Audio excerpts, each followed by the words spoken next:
Zero, the Green Girls. I'm Rebecca. I'm Zoe. I'm Erica. And I'm Corinne. And this is our presentation on getting started. We have parts, functions, tips, and tricks. Okay, so first ideas. Most of you in here are going to be rookie teams, so it's going to be your first year. And just don't try anything too complicated, just because we tried something a little too complicated and it just took a long, long time. Incorporate the challenge. So we looked at, one of the first things we did was look at the challenge and we thought, okay, what do we want to do in this challenge? And one of the first things that we said was, for last year's challenge, okay, we want to pull up on the bar. So we built around that for the first things. Understand your goals and strategies. You want to understand what you want to accomplish when you're doing this and how you want to do it for your strategy. Choose a few things you want to accomplish and plan out your robot based on those things. So we want to do the bar. So the first thing we did was build an attachment to pull us up on the bar. And then as the year progressed, we did more attachments for the other things. Brainstorm ideas for attachments and go over the pros and cons of each and every one of them with your team so that you get your team's input on them also. And decide if you want to have a defensive or offensive robot. Mr. Snippy was our robot.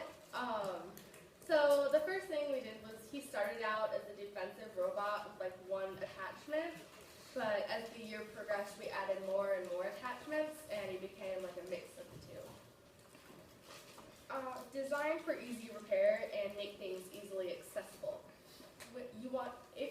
During competition, you want to make things easily accessible. Like during competition, we had to fix a motor in 5 minutes, and we were prepared, but it was just kind of hectic. Research other teams. A great place for that is social media and YouTube, so you can see other teams' ideas from previous years and get inspiration from those. Ask other teams in your program for ideas and input on your ideas, because they can see it from a whole different viewpoint than you would have ever seen it. To get started on building a simple base, use the instructions that come with your textures kit, or if you feel comfortable enough, you can make your own. Make sure you stay within the 18 by 18 by 18 size limitations. A carpenter's square or a T-square can help you. Determine where your hardware will go, for example, the NXT and Samantha module. Another thing about the Samantha module is it works better up high, and it needs to be accessible to flash, which is a USB port going in and out of it. Your power switch will need to be labeled, and you want to know how big your attachments are or might be. Keep the motors accessible for easy change out when they burn out. To prevent wiring getting cut, you can put plexiglass to protect it. One time we, during practice, forgot to put our plexiglass back on because we made it removable. And when we forgot to put it back on, we accidentally had a wire cut and we had to get a replacement wire. Thinking of different base designs, when thinking of them, keep in mind that a bigger base can be more stable and has a better center of gravity. But a smaller base can be smaller and more maneuverable. Even if you do go with a smaller size base, make sure that you can withstand the hits and bumps that come with competition. There are many different wheel choices that you can pick, and different wheels can change the way that your robot runs completely. You want to go through the pros and cons of every different type and try different wheels. You never know which will work best for the game field or the robot. Are you going to want Omni wheels, max wheels, all-terrain wheels? Just try them all out. Geared wheels are less likely to damage the motor in a collision.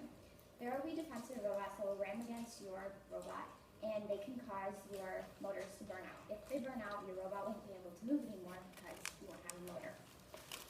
You put the wheels as far apart as possible to prevent tipping. If your robot tips over, once again, you're stuck.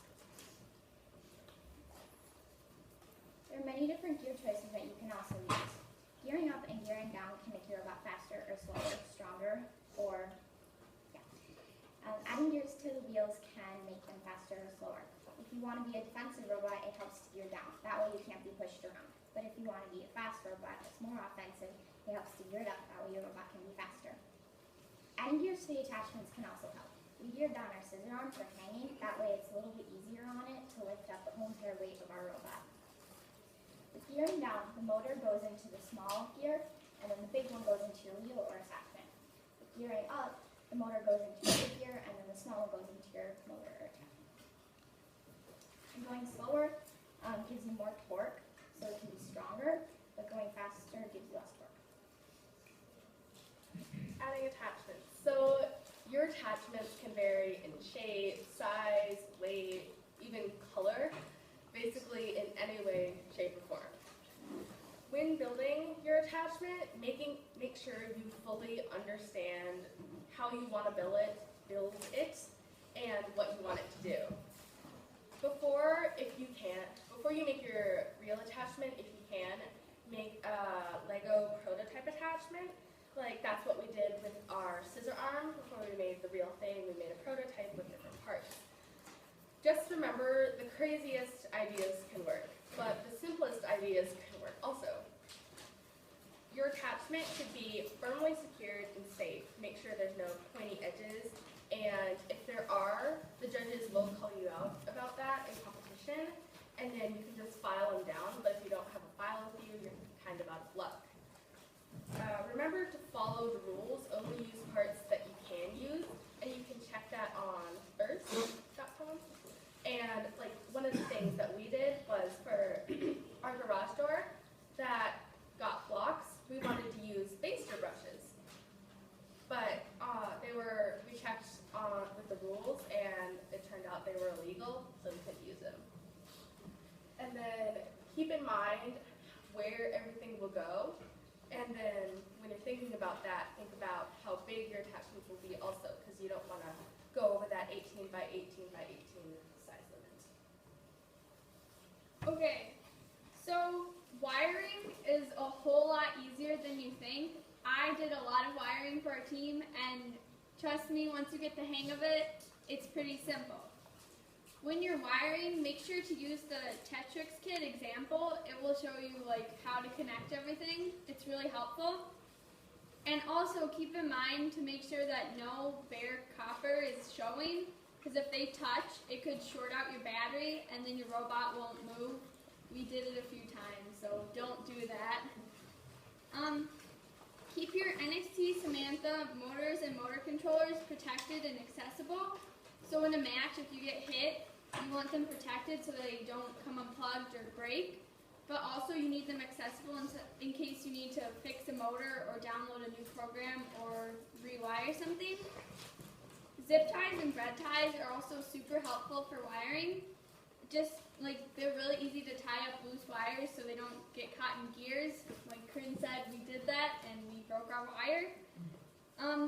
When you're wiring, also color code your wires, so if something's not working, you can see what wire it is.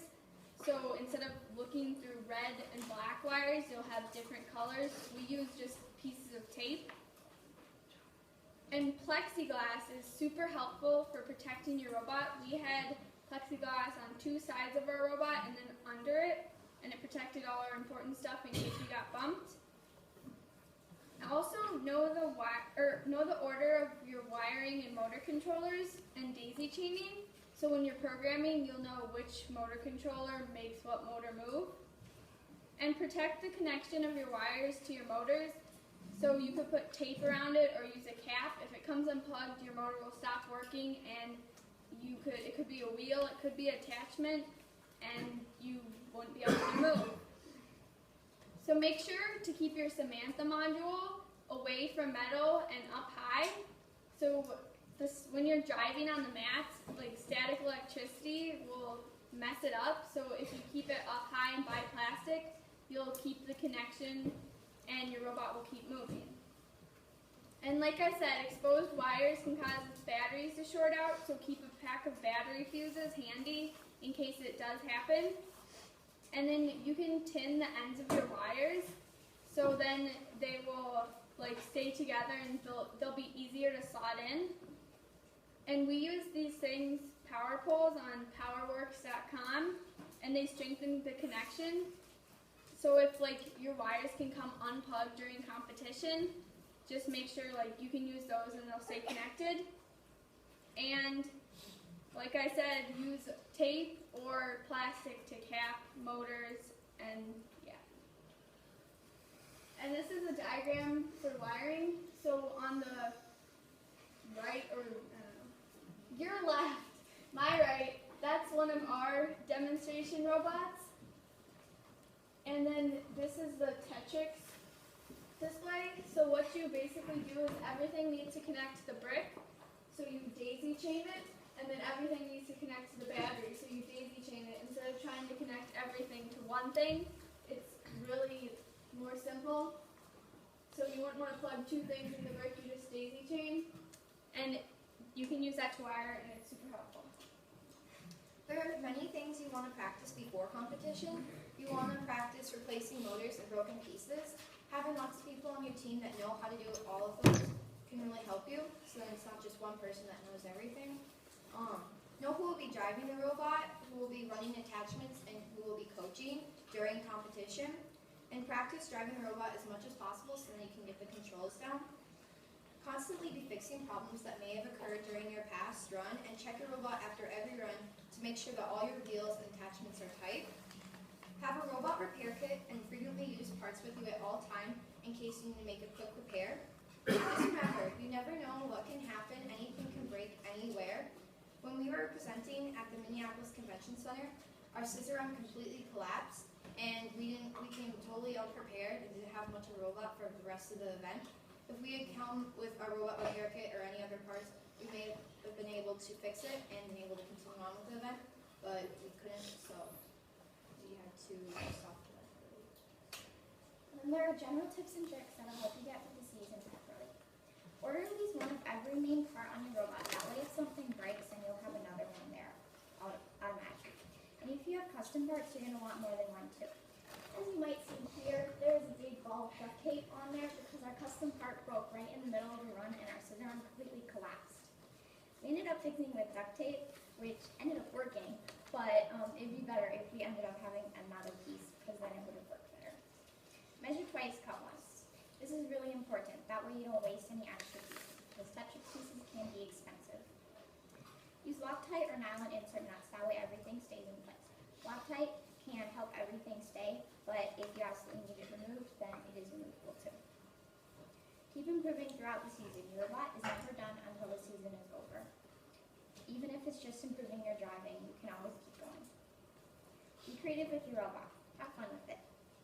And tighten screws, especially after matches. If a set screw comes loose that connects to a motor, then it might not move, and then you won't have an attachment. So make sure everything is tight. And if you have any questions, then you can answer. So what tires do you normally use during matches? Or would you say you use the most often in any of your tournaments? We use the max wheels and omni wheels, so we have just two plain gears going into the max wheels in the back, which are just the plain round ones, and then we have two omni wheels on each side of the front. We find that best for like turning and stuff and driving, but I know there are other teams that have a lot of success with having 4 motorized omni wheels.